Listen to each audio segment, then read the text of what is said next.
J'ai jamais couru autant, je pense, que pendant le confinement.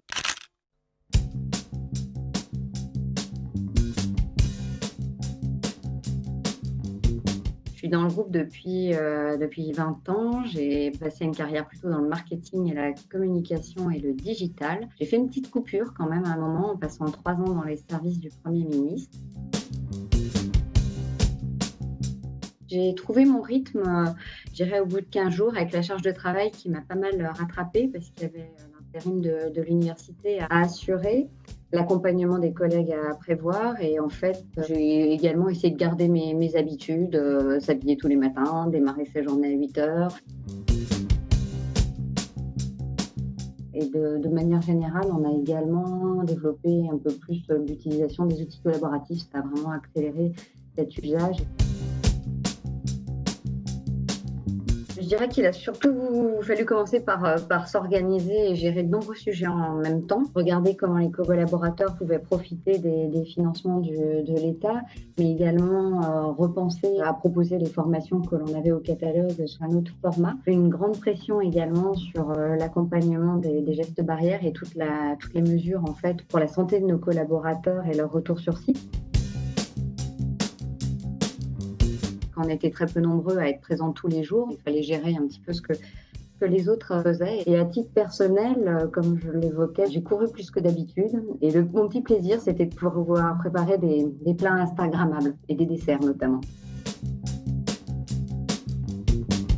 Après sur les outils, c'est pas toujours, facile en fait d'imposer des nouveaux modèles. Quand du jour au lendemain, on doit se connecter à des classes virtuelles, qu'on n'a pas l'habitude d'utiliser ces outils ou qu'on a des problèmes de connexion, une manque de pratique, bon c'est pas toujours, simple. Donc les premières fois, on a pu galérer un petit peu. Mais ce qui est bien, c'est que ça a été finalement une très bonne opportunité en fait pour faire la promotion des formats en ligne. Je savais que c'était tout à fait possible de gérer son activité de cette manière-là. On a en plus une culture chez PSA du travail à distance, mais donc il y a quand même des réflexes qui existaient déjà et une habitude, ce qui fait que ça ne perturbait pas. On a réussi à monter une journée de conférences et d'ateliers pour les 10 ans de l'université PSA en un temps record. Le top, c'est qu'on a également su être réactif et collaborer du coup pendant cette période en développant tout un tas de communications, d'offres, en s'adaptant. Donc ça a clairement été un point fort et de montrer que même à distance, on a réussi à faire des choses vite et bien. Le flop, c'est que des fois, quand on va vite, on peut oublier certains points et notamment par rapport à des nouveaux partenaires avec lesquels on a travaillé dans le cadre du FNE, on a pu avoir des problèmes d'accessibilité de plateforme.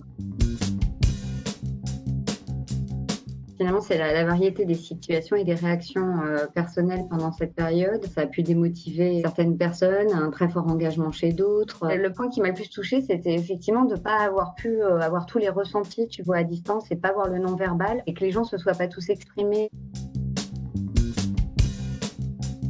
Tout le monde a été très positif en fait pendant cette période et quelque chose de vraiment constructif, que ce soit l'équipe ou les partenaires. Finalement, une grande fluidité dans la volonté de faire, de profiter de cette période un petit peu particulière pour se remettre en cause, pour travailler différemment. Moi, j'ai suivi des formats, par exemple, dans un de nos programmes, 3 heures d'affilée et sur 3 heures, on est capable, en faisant des travaux en petits groupes, en utilisant des tableaux, en faisant des commentaires sur le document, en lançant des petits sondages pendant la formation, d'avoir quelque chose de très vivant. J'aurais dit formateur, par l'expérience en fait.